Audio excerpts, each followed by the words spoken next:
Assalamualaikum warahmatullahi wabarakatuh. Perkenalkan, nama saya Preti Sonia. Saya dari program studi administrasi bisnis kelas AB2A. Nah, pada kesempatan kali ini saya akan menjelaskan materi yang berada di chapter 12 bab 12 tentang the design of the tax system. Nah, pada bab 12 ini kita akan membahas tentang rancangan sistem pajak. In this world, nothing is certain but death and taxes. Nah, di sini dikatakan di dunia tidak ada yang pasti selain kematian dan juga pajak. Ini kata Benjamin Franklin. Nah, kalimat ini merupakan kutipan yang diungkapkan oleh Benjamin Franklin sendiri kepada John Baptist Lowry pada tahun 1789.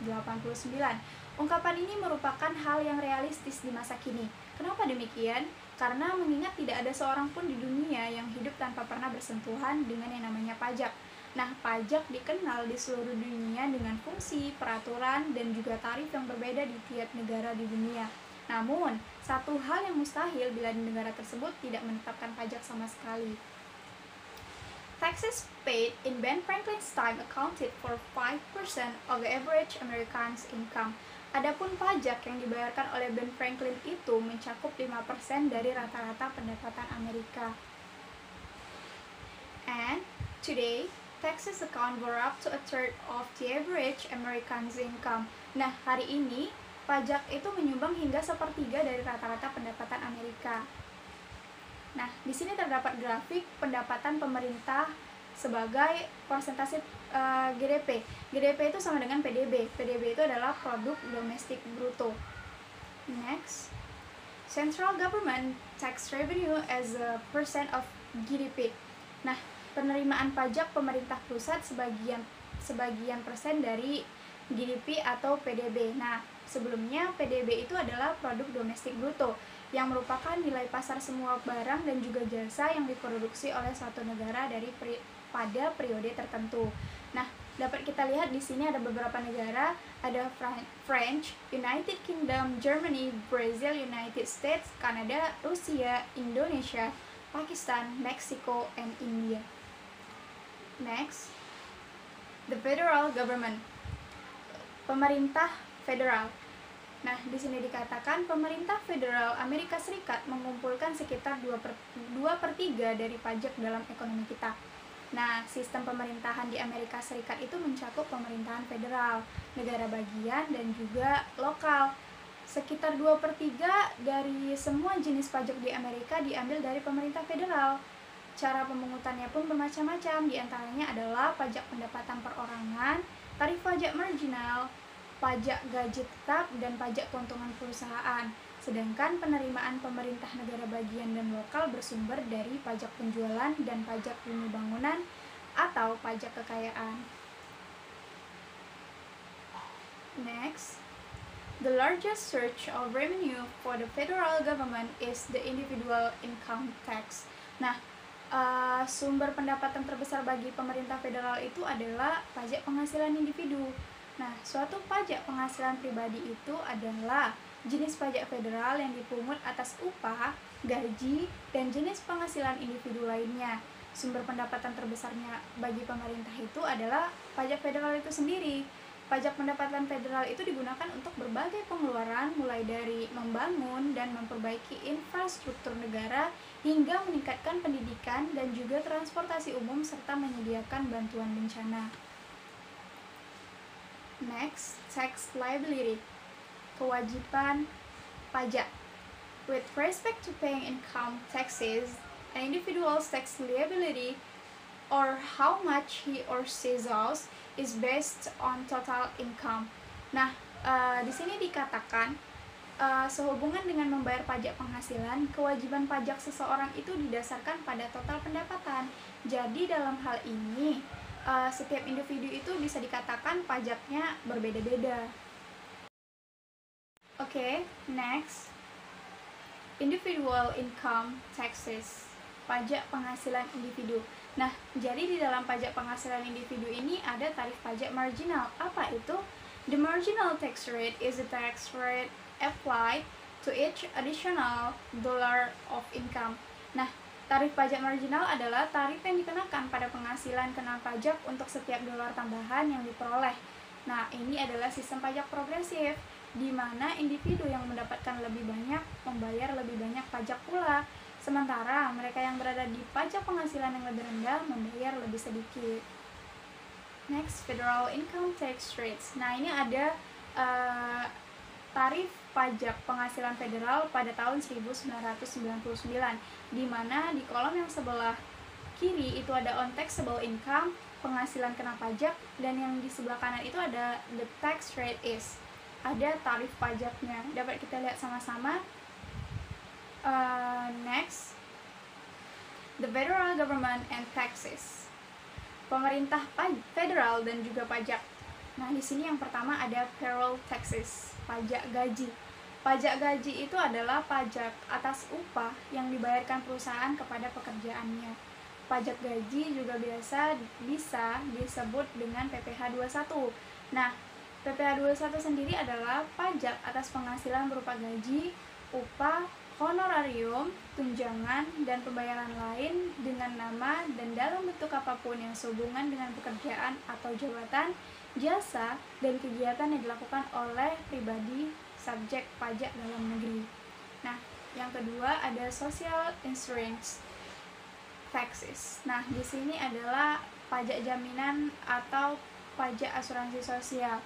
Nah, pajak asuransi sosial itu sendiri adalah pendapatan dari pajak ini ditandai untuk membayar jaminan sosial dan juga Medicare.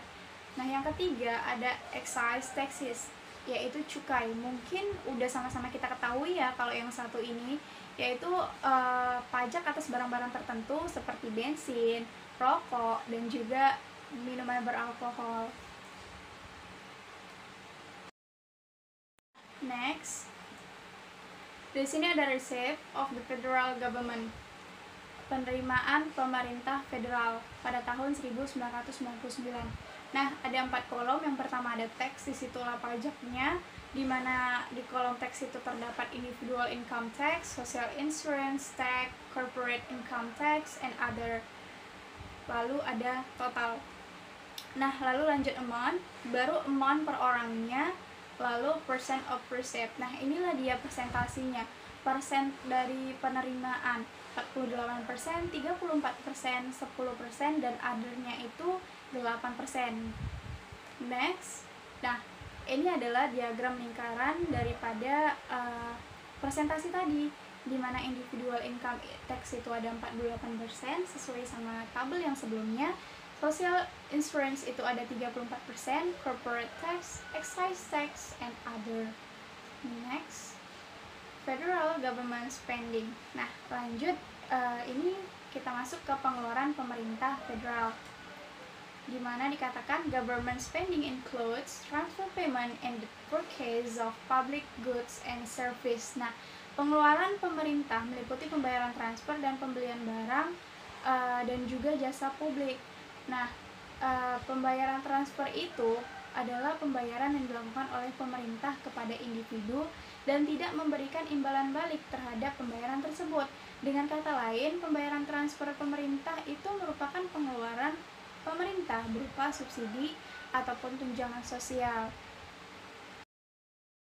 Bahkan Samuel dan juga Nordos 1994 itu menyebutkan bahwa salah satu jenis pengeluaran pemerintah yang dapat secara langsung berdampak pada kesejahteraan masyarakat adalah transfer payment atau pembayaran transfer. Nah, pembayaran transfer itu adalah yang terbesar daripada pengeluaran pemerintah. Next, federal government spending. Nah, di sini ada pengeluaran pemerintah federal juga, di mana kategori pengeluarannya yang pertama ada social security, jaminan sosial. Jaminan sosial itu bukanlah pengeluaran publik yang sia-sia, melainkan sebuah bentuk investasi sosial yang menguntungkan dalam jangka panjang yang dilandasi oleh pilar utama, yaitu redistribusi pendapatan dan juga solidaritas sosial. Yang kedua ada pertahanan nasional, national defense. Dan yang ketiga ada net interest, yaitu bunga bersih. Yang keempat ada income security. Income security ini adalah instrumen utang yang membayar sejumlah bunga tetap dalam bentuk pembayaran kupon kepada investor. Nah, Lanjut yang kelima ya, itu ada Medicare. Medicare ini adalah program asuransi kesehatan yang dirancang dan disesuaikan khusus untuk kebutuhan perusahaan guna memberikan perlindungan kesehatan bagi karyawan dan keluarga, sehingga dapat meringankan beban keuangan karyawan yang pada akhirnya menimbulkan rasa aman dan tenang bagi karyawan dan keluarganya. Dan yang keenam itu ada health, yaitu kesehatan. Lalu yang terakhir ada other, lain-lain, masih banyak lagi. Lanjut, federal government spending. Nah, di sini ada pengeluaran daripada pemerintah federal pada tahun 1999. Ada kolom kategori amount billions, amount per person, dan percent of spending. Dilanjut dengan diagram lingkarannya seperti tadi, penerimaan daripada pemerintah federal. Namun ini merupakan pengeluaran pemerintah federal. Di sini terdapat Social Security-nya 23%, defense-nya 16%, net interest-nya 13%, income security 14%, Medicare 12%, health-nya 8%, dan other-nya itu ada 14%. Next, financial condition of the federal budget. Nah, kondisi keuangan anggaran federal. Nah, a budget deficit, yaitu defisit anggaran, terjadi ketika ada kelebihan pengeluaran pemerintah atas penerimaan pemerintah. Nah, sebelumnya defisit anggaran itu adalah istilah jumlah pemasukan lebih kecil daripada pengeluaran. Defisit dapat dialami oleh institusi pemerintah, perusahaan, organisasi, bahkan suatu negara. Nah, jika defisit tidak segera diatasi atau dilunasi, maka akan dianggap sebagai hutang, dan yang lebih parahnya lagi, jumlahnya akan semakin berlipat-lipat. Government finances the deficit by borrowing from the public. Pemerintah itu membiayai defisit dengan meminjamnya dari masyarakat. Next. Nah, selanjutnya itu ada a budget surplus, di mana surplus anggaran. Nah, surplus anggaran ini kebalikan daripada defisit anggaran tadi, di mana terjadi ketika penerimaan pemerintah itu lebih besar dari belanja pemerintah, atau ketika pendapatan itu melebihi pengeluaran. A budget surplus may be used to reduce the government's outstanding debts. Nah, surplus anggaran dapat digunakan untuk mengurangi utang pemerintah yang masih terutang. Next, state and local government, pemerintah negara dan juga daerah. State and local governments collect about 40% of tax paid. Nah, pemerintah negara dan daerah itu mengumpulkan sekitar 40% pajak yang dibayarkan. Next, state and local government receives penerimaan pemerintah negara dan daerah. Yang pertama ada sales taxes, pajak penjualan. Pajak penjualan itu adalah pajak yang dipungut atas penyerahan barang ataupun jasa yang dilakukan oleh pengusaha di dalam daerah apabila dalam lingkungan perusahaan ataupun pekerjaannya. Yang kedua ada property taxes. Nah, pajak properti. Pajak properti ini adalah perolehan nilai properti, biasanya dikenakan pada lahan hiasan, dan pajak itu dipungut oleh otoritas yang mengatur yurisdiksi di mana properti tersebut berada. Otoritas ini bisa berupa pemerintah nasional, negara bagian federasi, daerah atau wilayah geografis, dan juga munisipalitas. Nah, yang ketiga ada individual income tax. Nah, pajak penghasilan individu. Pajak penghasilan individu ini adalah jenis pajak yang dikenakan pemerintah atas pendapatan yang dihasilkan oleh individu sendiri dalam yurisdiksi mereka. Nah, yang keempat ada corporate income taxes, dan yang terakhir ada other. Lanjut. State and local government spending. Di sini ada pengeluaran pemerintah, negara, dan juga daerah. Nah, pengeluaran itu biasanya digunakan untuk yang pertama, education. Education itu adalah pendidikan. Nah, yang kedua untuk public welfare, yaitu kesejahteraan umum. Yang ketiga ada highway seperti jalan tol, dan yang keempat itu ada lainnya. Next, receipt of state and local government. Nah, di sini ada penerimaan pemerintah negara bagian dan juga daerah pada tahun 1996. Seperti sebelumnya tadi, terdapat kolom tax, amount billions, amount per person, and percent of receipts. Next, spending of state and local government. Pengeluaran pemerintah negara bagian dan juga daerah pada tahun 1996. Next, policy makers have two objectives in designing a tax system. Nah, pembuat kebijakan itu memiliki dua tujuan dalam merancang sistem pajak. Apa saja? Yang pertama ada efisiensi, yaitu efisiensi. Yang kedua ada equity, di mana equity itu adalah ekuitas. Nah, kita masuki taxes dan efisiensi, yaitu pajak dan juga efisiensi. Satu sistem pajak lebih efisiensi daripada yang lain jika menaikkan jumlah pendapatan yang sama dengan biaya yang lebih kecil kepada wajib pajak. Nah, sistem pajak yang efisien itu adalah sistem pajak yang memperlakukan deadweight loss, kerugian secara keseluruhan, dan beban administrasi yang mungkin terjadi. Next, the cost of taxes to taxpayers, biaya pajak kepada wajib pajak.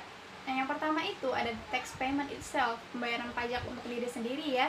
Deadweight losses itu adalah kerugian secara keseluruhan, atau dapat kita katakan bobot yang hilang.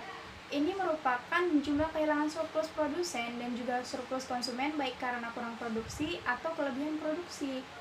Dan yang ketiga ada administrative burdens, beban administrasi. Next, kita masuk ke poin kedua tadi, deadweight losses of taxation. Nah, kerugian secara keseluruhan itu terjadi karena pajak mendistorsi insentif, maka hal itu mengakibatkan kerugian secara keseluruhan. Nah, kerugian secara keseluruhan dari pajak adalah pengurangan kesejahteraan ekonomi wajib pajak melebihi jumlah pendapatan yang dinaikkan oleh pemerintah itu sendiri. Next, administrative burdens, beban administrasi.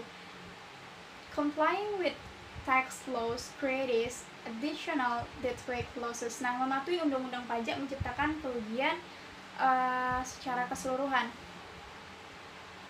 Taxpayers di sini dikatakan wajib pajak itu kehilangan waktu tambahan dan dokumentasi uang, komputasi dan menghindari pajak di atas dan di atas pajak aktual yang mereka bayar.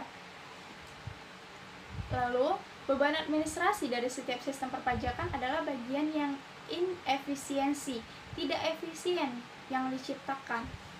Next, marginal tax rates versus average tax rate. Nah, di sini ada tarif pajak marginal versus tarif pajak rata-rata. The average tax rate is total taxes paid divided by total income. Nah, tarif pajak rata-rata itu adalah total pajak yang dibayarkan dibagi dengan total pendapatan. Nah, kalau the marginal tax rate itu adalah pajak tambahan yang dibayarkan pada dolar tambahan pendapatan. Next, lump sum taxes. Nah, lump sum taxes ini bisa dibilang dengan pajak tetap. Nah, pajak lump sum ini adalah pajak yang jumlahnya sama untuk setiap orang, terlepas dari penghasilan ataupun tindakan apapun yang mungkin dilakukan orang tersebut. Nah, jadi pajak lump sum ini adalah pajak tetap yang dimana besarnya itu tidak tergantung pada besarnya pendapatan, sehingga berapapun besarnya pendapatan masyarakat baik kecil maupun besar, pajaknya selalu sama atau bersifat lump sum. Nah, contoh pajak lump sum ini adalah bea materai yang sebesar 6.000 ataupun 3.000 rupiah. Next, taxes and equity, pajak dan ekuitas. Di sini terdapat dua pertanyaan. Dengan pertanyaan pertama, how should the burden of taxes be divided among the population? Bagaimana seharusnya beban pajak dibagi di antara populasi? How do we evaluate whether a tax system is fair? Nah, bagaimana kita mengevaluasi apakah sistem pajak itu adil? Nah, ini dia, kita lanjut di sini jawabannya. Principle of taxation.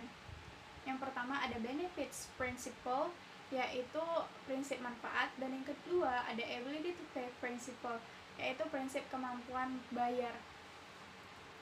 Next, kita masuk ke yang pertama terlebih dahulu, yaitu benefits principle. Nah, prinsip Manfaat itu adalah gagasan bahwa masyarakat harus membayar pajak berdasarkan manfaat yang mereka terima dari layanan pemerintah. Contohnya adalah pajak bensin. Penerimaan pajak dari pajak bensin ini digunakan untuk membiayai sistem jalan raya kita. Dan yang kedua, contohnya adalah orang-orang yang paling banyak mengemudi juga membayar. Dan itu untuk apa? Kembali lagi perputaran gitu kan, untuk mempertahankan jalannya tadi gitu. Next, ability to pay principle. Kita masuk ke prinsip yang kedua, yaitu prinsip kemampuan membayar. Nah, the ability to pay principle is the idea. Nah, di sini dikatakan prinsip kemampuan itu adalah gagasan bahwa pajak harus dipungut pada seseorang sesuai dengan seberapa baik orang itu dapat memikul beban. The ability to pay principle leads to two corollary notion of equity. Nah, prinsip kemampuan bayar itu mengarah pada dua gagasan ekuitas koroler.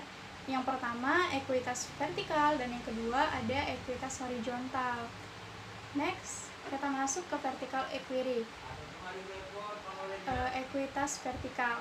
Nah, ekuitas vertikal itu adalah gagasan bahwa pembayar pajak dengan kemampuan yang lebih besar untuk membayar pajak harus membayar jumlah yang lebih besar. Misalnya, for example, people with higher incomes should pay more than people with lower incomes. Nah, misalnya orang dengan pendapatan yang lebih tinggi harus membayar lebih dari orang yang pendapatannya itu lebih rendah, seperti itu. Okay, next. Vertical equity and alternative tax system. Nah, terdapat 3 poin di sini. Yang pertama ada proportional tax, yang kedua ada regressive tax, yang ketiga ada progressive tax. Di mana yang pertama, pajak proporsional itu adalah tarif pajak yang persentasenya itu tetap meski terjadi perubahan dasar pengenaan pajak. Seberapapun jumlah objek pajak, karena tarif pajak proporsional, maka persentasenya itu akan tetap. Dengan demikian, semakin besar jumlah yang dijadikan dasar pengenaan pajak, akan semakin besar pula jumlah pajak yang harus dibayar. Nah, yang kedua ada regressive tax, yaitu pajak regresif. Nah, pajak ini adalah tarif pemungutan pajak dengan persentase yang didasarkan pada jumlah atau kuantitas objek pajak dan juga berdasarkan harga atau nilai objek pajak. Nah, ini membuat tarif pemungutan pajak akan semakin meningkat apabila jumlah objek pajak semakin banyak dan jika nilai objek pajak mengalami kenaikan. Nah, yang ketiga itu ada a progressive tax. Progressive tax itu adalah pajak progresif, di mana pajak progresif itu adalah tarif pungutan pajak dengan persentase yang didasarkan pada jumlah atau kuantitas objek pajak dan didasarkan pula dengan harga atau nilai objek pajak. Hal tersebut menyebabkan tarif pajak pada jenis pajak progresif akan semakin meningkat jika jumlah objek pajak semakin banyak dan jika nilai objek pajak mengalami kenaikan. Next. Nah, 3 tax system, ini dia 3 sistem pajak. Ada proportional tax, pajak proporsional, dan progressive tax, yaitu pajak regresif, lalu progressive tax, pajak progresif. Next, the burden of federal tax. Nah, di sini ada beban pajak federal. Next, horizontal quantity, ekuitas horizontal. Nah, ekuitas horizontal ini adalah gagasan bahwa wajib pajak dengan kemampuan serupa untuk membayar pajak harus membayar dengan jumlah yang sama. Misalnya, for example, two families with the same number of dependents and the same income living in different parts of the country should pay the same federal taxes. Nah, misalnya dua keluarga dengan jumlah tanggungan yang sama dan pendapatan yang sama yang tinggal di berbagai bagian negara harus membayar pajak federal yang sama juga, seperti itu. Next, the marriage tax, pajak pernikahan. Nah, marriage affect the tax liability of a couple in that tax law treats a married couple as a single taxpayer. Nah, di sini dikatakan pernikahan itu mempengaruhi kewajiban pajak pasangan dalam undang-undang pajak, dan dalam undang-undang pajak itu memperlakukan pasangan yang sudah menikah sebagai pembayar pajak tunggal. Dan ketika pasangan menikah, mereka berhenti membayar pajak sebagai individu dan mulai membayar pajak sebagai keluarga.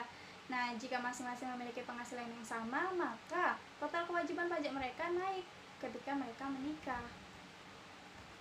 Next, the tax incident and tax equity. Nah, di sini ada insiden pajak dan juga ekuitas pajak.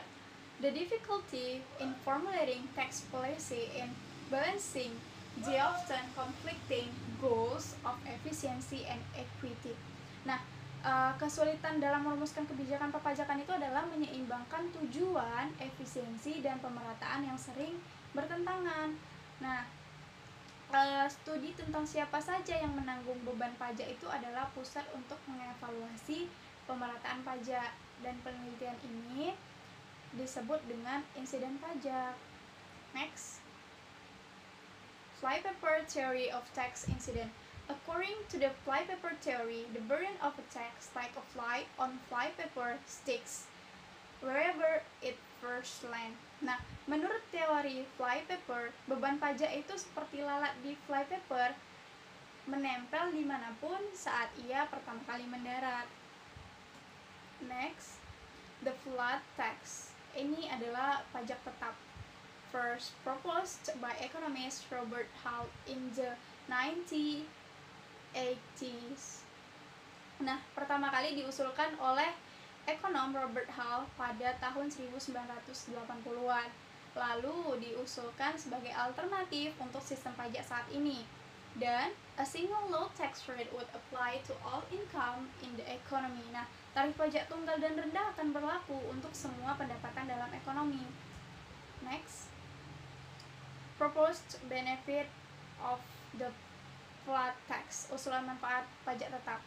Adapun usulan manfaat dari pajak tetap yang pertama, pajak tetap akan menghilangkan banyak pemotongan yang diizinkan di bawah pajak penghasilan saat ini, sehingga akan memperluas basis pajak dan mengurangi tarif pajak marginal bagi sebagian besar orang. Karena apa? Karena pajak flat atau pajak tetap ini sederhana.